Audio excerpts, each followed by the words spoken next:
নমস্কাৰ সকলোকে আমাৰ অন্যটা ভিডিঅ'লৈ স্বাগতম জনালোঁ। মই হৈছোঁ পবিত্ৰ বৰা আৰু আপোনালোকে চাই আছে ষ্টাডি উইথ পবিত্ৰ। বহুতে মেছেজ কৰি আছিলে, কমেণ্ট কৰি আছিলে মেথছৰ কুৱেশ্যন লাগে, গতিকে আমি আজি লৈ আহিছোঁ।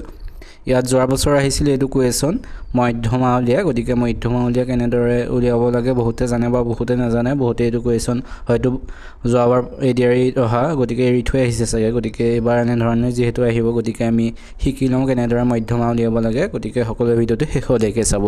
যিসকলে আমাৰ চেনেলটো এতিয়া ছাবস্ক্ৰাইব কৰা নাই সেইসকলে চেনেলটো ছাবস্ক্ৰাইব কৰি বন্ধু বান্ধৱীৰ সৈতে শ্বেয়াৰ কৰি দিব। তেন্তে কুৱেশ্যনৰ মাজলৈ যাওঁ।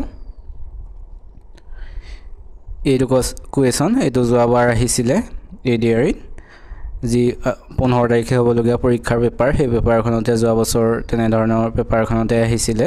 গতিকে আমি চাই লওঁ ইয়াৰ মধ্যমা। প্ৰথম জানিব লাগিব মধ্যমা কি। মধ্যমা ইয়াত যিবোৰ তথ্য দিয়া হয়, তথ্যসমূহ ঊৰ্ধ্ব বা অৰ্ধ ক্ৰমত সজাই লোৱাৰ পিছত সিহঁতৰ মধ্য অৱস্থাত থকা ৰাশিটোকে কি কয়, মধ্যমা বুলি কয়। সকলোৱে সেইটো মনত ৰাখিবা। ইয়াত দিছে তলৰ তথ্য গোটৰ মধ্যমা নিৰ্ণয় কৰা। মধ্যমা নিৰ্ণয় কৰিবলৈ কি কৰিব লাগিব, ইয়াত যিসমূহ তথ্য দিছে সেইসমূহ ঊৰ্ধ্বক্ৰমত বা অৰ্ধক্ৰমত সজাই ল'ব লাগিব। অৰ্থাৎ সৰুৰ পৰা ডাঙৰলৈ বা ডাঙৰৰ পৰা সৰুলৈকে সংখ্যাবোৰ সজাই ল'ব লাগিব। প্ৰথম আমি সৰুৰ পৰা ডাঙৰলৈ তেনেদৰে সজাই লওঁ। ইয়াত আছে 1 তিনিবাৰ আছে, গতিকে লিখি লওঁ। তাৰপিছত আছে 2, তাৰ 2 পিছত আছে 3 নাই, 4 আছে, 4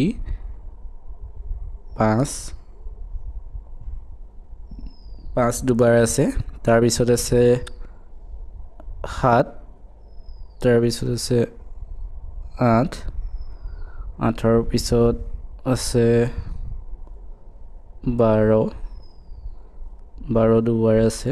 তাৰপিছত আছে 16, তাৰপিছত আছে 17। গতিকে আমি ইয়াত সংখ্যা কেইটা আছে লিখা হ'ল নাই হিচাপ কৰি লওঁ। প্ৰথম 1 2 3 4 5 6 8 9 10 11 12 13। ইয়াত লিখিলোঁ নাই চাই লওঁ। 1 2 3 4 5 6 7 8 9 10 11 12 13। গতিকে লিখা হ'ল। আমি এতিয়া ইয়াত কি কৈছে, ঊৰ্ধ্বক্ৰমত বা অৰ্ধক্ৰমত সজাই লোৱাৰ পিছত মধ্য অৱস্থাত থকা ৰাশিটোকে মধ্যমা বুলি কয়। আমি ইয়াত যিটো 13টা সংখ্যা আছে, আমি 6টা ভাগ কৰি লওঁ। এইফালৰ পৰা আমি 6টা ভাগ কৰোঁ। 1 2 3 4 5 6, এইফালৰ পৰা 6টা আৰু শেষৰ ফালৰ পৰা 6টা। 1 2 3 4 5 6, 6টা ভাগ কৰিলোঁ। মাজত যিটো ৰাশি থাকি গ'ল সেইটোৱে হৈছে মধ্যমা। ইয়াৰ অপশ্যন চিত আছে 5, গতিকে 5টোৱে হৈছে মধ্যমা। এইটোকে উলিয়াব লাগে। যোৱাবাৰ হয়তো বহুতে থাকি গৈছে।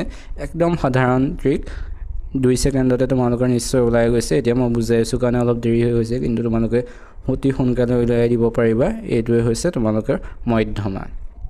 তোমালোকে যদি বুজা নাই আকৌ এবাৰ বুজাই দিছোঁ। তোমালোকে এনেকৈ দিয়াৰ পিছত তোমালোকে দুটা কৰিলা, এইফালৰ পৰা 2টা কৰিলা, শেষৰ পৰা 2টা কৰিলা, তাৰপিছত 2টা কৰিলা, শেষৰ পৰা 2টা, এইফালৰ পৰা 2টা, শেষৰ পৰা 2টা, কি থাকি গ'ল মাজত 5। গতিকে এই 5টোৱে হৈছে মধ্যমা। গতিকে নিশ্চয় সকলোৱে বুজি পাইছে। আমি আৰু এটা চাওঁ, তেতিয়া ভালদৰে নিশ্চয় বুজি পাবা। 2 নম্বৰ কুৱেশ্যনটোলৈ আহিছোঁ।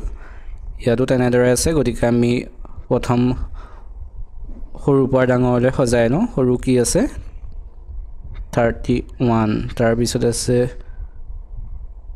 53 55 56 59 61 69। গতিকে সংখ্যাকেইটা 1 2 3 4 5 6 7, 1 2 3 4 5 6 7, 7টা হৈ গ'ল। গতিকে আমি অথনি যেনেদৰে আগৰটোত কৰিছিলোঁ তেনেদৰে কৰোঁ। ইয়াত আছে সংখ্যা কেইটা 7টা। গতিকে এইফালৰ পৰা 3টা আৰু শেষৰ ফালৰ পৰা 3টা এই কৰিলে মাজত এটা সংখ্যা থাকি গ'ল, সেইটো হৈছে মধ্যমা। 56টো হৈছে অপশ্যনত আছে নাই চাওঁ। অপশ্যন 8 আছে 56, এইটোৱে হৈছে মধ্যমা। তোমালোকে নিশ্চয় বুজি পাইছা। ইয়াৰ দুইফালৰ পৰা তোমালোকে এনেদৰে কৰিবা আৰু মাজত যিটো সংখ্যা থাকি যায় সেইটোৱে হৈছে মধ্যমা। এই মধ্যমা কি কয়, ঊৰ্ধ্ব বা অৰ্ধক্ৰমত সজাই লোৱাৰ পিছত সিহঁতৰ মধ্য অৱস্থাত থকা ৰাশিটোকে কি কয়, মধ্যমা বুলি কয়। তোমালোকে শেষৰ ফালৰ পৰা সংখ্যা 3টা কৰিলা, প্ৰথমৰ পৰা 3টা কৰিলা, তেনেদৰে কৰি মাজত এটা সংখ্যা থাকি গ'লে সেইটোকে কয় মধ্যমা বুলি গতিকে নিশ্চয় বুজি পাইছা আৰু যদি ইয়াত দুটা সংখ্যা থাকি গ'ল মানে ইয়াত এটা 9 আছে ইয়াত বোলে 10টা সংখ্যা আছিল তেতিয়া দুটা মাজত থাকি গ'ল দুটা থাকিলে কেনেকৈ কম পাব কোনটো মধ্যমা হ'ব গতিকে আমি তাৰ ওপৰত চাওঁ আমি তাৰ ওপৰটো কোৱেশ্চন লৈছো হেতু চাই লওঁ এটো 3 নম্বৰ লৈ আহিছো 3 নম্বৰ ইয়াতো আমি প্ৰথম লিখি লওঁ ইয়াৰ সৰু সংখ্যাটো কি আছে প্ৰথম 2 তাৰ পিছত আছে 2 পিছত 3 তাৰ পিছত আছে 4 4 পিছত আছে 5 তাৰ পিছত আছে 6 7 7 দুবাৰ আছে তাৰ পিছত 7ৰ পিছত 8 নাই 9 আছে এটা হল চাই ন 1 2 3 4 5 6 7 8 1 2 3 4 5 6 7 8 গতিকে ইয়াত 8টা আছে আমি আগৰ কেইটাত গম পালো কোনবাটো 9টা আছে কোনবাটো 13টা আছে 9টা থাকিলেও তোমাৰ 4টা ভাগ কৰিলে মাজত এটা থাকি গ'লে হেতু 9 নম্বৰটো হেতুৱে মধ্যমা হয় বা 13টা থাকিলে 6টা ভাগ দুফালে ভাগ কৰি দিয়া পিছত মাজত যিটো থাকি যায় হেতুৱে মধ্যমা হয় যদি 8টা থাকে 8টা থাকিলেতো 4টা ভাগ কৰিলে মাজত নাথাকিব বা 3টা ভাগ কৰিলে আমি 3টাকে ভাগ কৰোঁ এফালৰ পৰা 3টা ভাগ কৰিলো আৰু এফালৰ পৰা 3টা কৰিলো মাজত দুটা থাকিলে গতিকে ইয়াৰ মধ্যমা কোনটো হ'ব গতিকে হেতু জানিব লাগিব এটো এনেকৈ থাকিলে কি কৰিব লাগিব তোমালোকে যি সংখ্যা দুটা থাকে হে দুটা প্লাস কৰিব লাগিব 5 + 6 আৰু হেতু কি হে 2 এ ডিভাইড কৰিব লাগিব আমি হেতু কৰিলে কিমান হ'ব 6 পাছে 11 2 11 কেবা যাব 5 দুগুণ 10 আৰু 10ৰ 11 হলে 1ৰ আধা কি হ'ব 5.5 গতিকে ইয়াৰ ৰাইট আনসাৰটো হ'ব অপচন সি 5.5 11ৰ আধা কি 5.5 নিশ্চয় তোমালোকে বুজি পাইছা ইয়াত যদি 8টা সংখ্যা আছে গতিকে 8টা তোমালোকে প্ৰথমৰ পৰা 3টা কৰিলা শেষৰ পৰা 3টা কৰিলা মাজত দুটা সংখ্যা থাকি গ'ল এই দুটা সংখ্যা আমি প্লাস কৰিব লাগিব প্লাস কৰি 2 ৰে হৰণ কৰিলে তাৰ যিটো মধ্যমা সেই মধ্যমাটো ওলাই যাব নিশ্চয় তোমালোকে বুজি পাইছা আমি আৰু এটা কোৱেশ্চন লৈ আহিছো হেতু চাই লোৱা ইয়া তেনেদৰে আমি লিখি লওঁ সৰুৰ পৰা ডাঙৰলৈ বা ডাঙৰৰ পৰা সৰুলৈ যেনেদৰে হয় লিখি ল'ব পাৰি ইয়াৰ সৰু সংখ্যাটো কি 6 তাৰ পিছত আছে 7 তাৰ পিছত আছে 9 9ৰ পিছত 10 নাই 11 তাৰ পিছত আছে 12 তাৰ পিছত আছে 15 16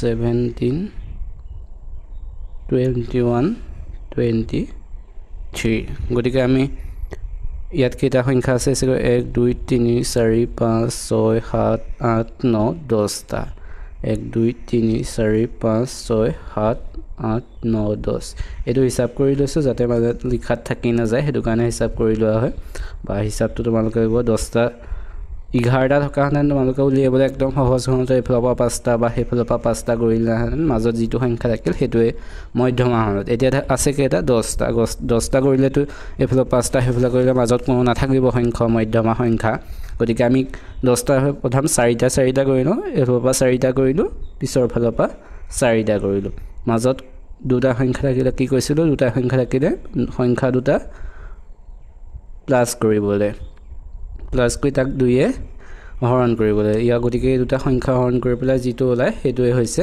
মধ্যমা এটো তোমালোকে কৰিবা এই দুটা হৰণ কৰাৰ পিছত কোনটো সংখ্যা ওলাই তোমালোকে হৰণ কৰিবা ইয়াৰ উত্তৰটো কি হয় সকলোৱে কমেন্ট কৰিবা বুলি আশা থাকিল নিশ্চয় তোমালোকে বুজি পাইছা যদি বুজি পোৱা নাই তেন্তে সকলোৱে কমেন্ট কৰি জনাবা আমি আৰু এটা ভিডিও লৈ আহিম যাতে ভালদৰে সকলোৱে বুজি লয় যেহেতু পৰীক্ষা দিয়াৰ এটা আহিবই যোৱা বছৰো আহিছে গতিকে এই বছৰৰ হাতো খাটাং গতিকে সকলোৱে ভালদৰে এতিয়া বুজি লবা যিসকলে আমাৰ চেনেলটো এতিয়া সাবস্ক্ৰাইব কৰা নাই সেই সকলে চেনেলটো সাবস্ক্ৰাইব কৰি বন্ধু বান্ধৱীৰ সৈতে শ্বেয়াৰ কৰি দিব আমি ৰেগুলাৰ গিনে ভিডিও দিয়া হৈছে ৰাতিপুৱাটো এটা দিয়া হৈছে ৰাতিপুৱা জিকে আৰু এতিয়া মেথছৰ কোৱেশ্চন লৈ অহা হৈছে তাৰ মাজৰ ৰিজনিংও অনা হ'ব গতিকে সকলোৱে আমাৰ চেনেলটো সাবস্ক্ৰাইব কৰি থব আৰু আমাৰ যিসমূহ PDF সেই PDF যদি তোমালোকে পাব বিচাৰে তেন্তে ডেছক্ৰিপশ্যনতে টেলিগ্ৰাম লিংকটো দিয়া আছে তাতে সকলো জইন হৈ ল'বা তাতে তোমালোকে PDF সমূহ পাই যাবা আৰু যদি মোক কিবা সুধিব বিচাৰা কিবা কেনে ধৰণৰ কোৱেশ্যন লাগে তোমালোকক কিবা যদি ক'ব বিচাৰে তেন্তে ডেছক্ৰিপশ্যনতে ইনষ্টাগ্ৰাম লিংকটো আছে বহুতে